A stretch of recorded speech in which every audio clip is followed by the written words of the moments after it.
ప్రవీణ్ కుమార్ పైన రాష్ట్ర ప్రభుత్వము ఎన్ని కేసులు గత ప్రభుత్వం ఎన్ని కేసులు బనాయించింది ఎన్ని కేసులు పెట్టింది అంటే బాగుంది. బనాయించింది అనేది బాగుంది. ఒక 3 కేసుల వరకు పెట్టిర్రు, కక్ష ధోరణితో పెట్టిరు. కానీ వాళ్ళు ఏమి ఇది చేసుకోలేకపోయారు.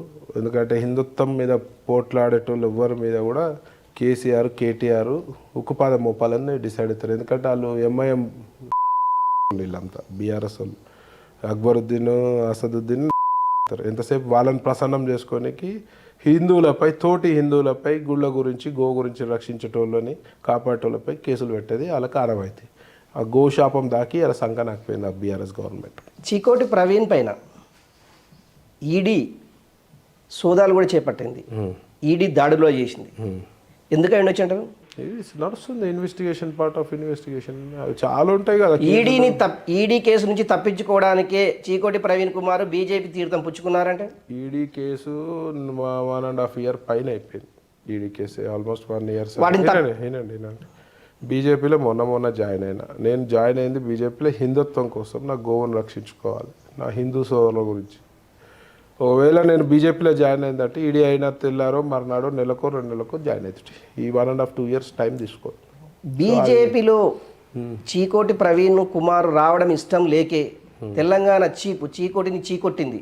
ఒకరిద్దరికి ఇష్టం లేకుండా పోవచ్చు, ఉండని ఇష్టం లేకపోతే ఒక రాష్ట్ర అధ్యక్షుడు కిషన్ రెడ్డి కొనసాగుతున్నారు, ఆయనకి ఇష్టం లేకుండా చీకోటి కిషన్ అన్నకి ఇష్టం లేకపోతే నేను ఎలక్షన్లో కిషన్ అన్న గారితోటి నేను ప్రచారంలో పాల్గొనడం జరిగింది.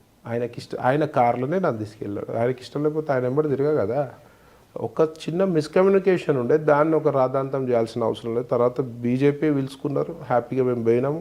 ఆ గ్యాప్లో నాకు వేరే పార్టీల నుంచి కూడా ఇన్విటేషన్ వచ్చింది. కానీ నేను హిందుత్వంని మోదీ గారిని ఏ పార్టీ నుంచి వచ్చింది? ఏదో పార్టీ నుంచి వచ్చింది. హిందుత్వం గురించి నేను జాయిన్ అయినా, మా మోదీ గారిని చూసి ఇన్స్పైర్ అయ్యి జాయిన్ అయినా తప్పించి వేరే ఉద్దేశాలు ఈడీల గురించి ఇన్కమ్ ట్యాక్స్ గురించి కాదు. మీరు హిందుత్వం అంటారు. రేపు జహీరాబాద్ నుంచి పార్లమెంటుగా మీ యొక్క అదృష్టాన్ని పరీక్షించుకోబోతున్నారు. జహీరాబాద్లో ముస్లిం కమ్యూనిటీ ఎక్కువ. నేను ముస్లిమ్స్ని ఏమంటలేను కదా, నేను తిట్టేది ఓవైసీని.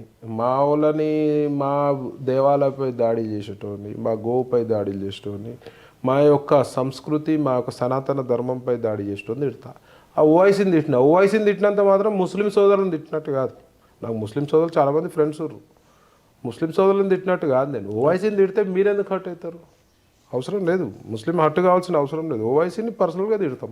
ఎందుకంటే వాడు మా దేవతలపై నోటికి వచ్చినట్టు మాట్లాడడం జరిగింది కాబట్టి తిడతాం. ముస్లిం సోదరులకి నాకేం దుష్మని లేదే, బీజేపీకి ముస్లిం సోదరులకి ఏం దుష్మని లేదే. 3 తలాక్ ఇవ్వలేదా, 370 ఆర్టికల్ రద్దు చేయలేదా? ముస్లిం సోదరులకు ఎప్పుడైనా బీజేపీ పెద్దపీట వేస్తుంది. చీకోటి ప్రవీణ్ కూడా చాలామంది ముస్లిం సోదరులు ఫ్రెండ్స్ ఉన్నారు. ముస్లింకి యాంటీ కాదు, ఎవరైతే నా ధర్మాన్ని కించపరుస్తారో వాళ్ళకి యాంటీగా.